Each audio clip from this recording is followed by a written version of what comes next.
Hello guys, so this video is a reflection video regarding the case Christian Cadahas E. Cabias versus People of the Philippines, also known as GR number 247348, which is decided on November 16, 2021. So what is this case all about? This case is about child pornography committed through Facebook Messenger. The petitioner, Christian Cadahas, was accused of persuading a 14 years old minor referred to as AAA to send him explicit photos. Christian Cadahas challenged his conviction but the Supreme Court upheld this guilt. So next is ano nga ba yung mga facts of this case?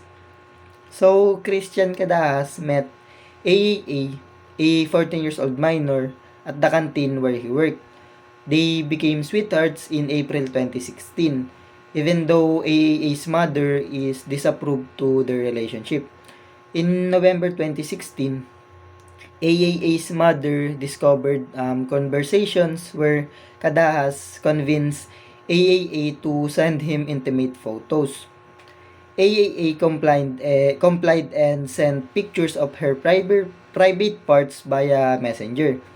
The RTC acquitted Cadahas of child abuse under Republic Act 7610 but convicted him of child pornography under Republic Act 9775 in relation to Republic Act 10175, also known as cybercrime law. He was sentenced to imprisonment and fined 1 million pesos. So, what's the issues of the case? So, the main issues were, first, was the evidence from the messenger admissible, considering privacy concerns? Next, did the acts of the petitioner constitute child pornography under the law? Next, could the sweetheart defense excuse his actions? And lastly, was guilt proven beyond reasonable doubt?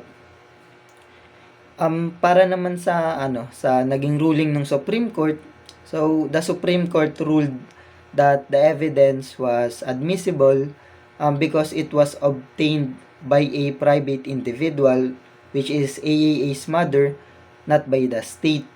The court also emphasized that child pornography laws apply even if the accused claims a romantic relationship between the victim. The law is malum prohibitium, meaning intent or consent is irrelevant. The court upheld the conviction, sentencing Christian Cadahas to 14 years, 8 months and 1 day, up to 18 years and 3 months imprisonment, plus the fine, which is 1 million pesos. So, para naman sa mga naging takeaways ko, personally, so, napansin ko na una yung privacy has limits. Kung binigay mo yung password mo or hinayaan mong ma-access yung account mo, hindi mo pwedeng i-claim na na-violate yung privacy mo. Pangalawa, yung child protection is absolute. Yung child protection laws natin are absolute. So, minors cannot consent. Ang pangatlo, nakikita naman natin na yung technology talaga is nakaka-abuse siya ng mga individual. Kaya dapat maging responsible tayo sa paggamit natin ng social media. And lastly, hindi pwedeng gamitin yung sweetheart or any romantic relationship na defense kapag minor na yung involved. So, overall, this case reminds us na digital actions have real legal consequences. Importante na alam natin yung boundaries at responsibility natin, lalo na kapag may mga involved na minor online. So, yun lang. Sana may natutunan kayo sa video na to.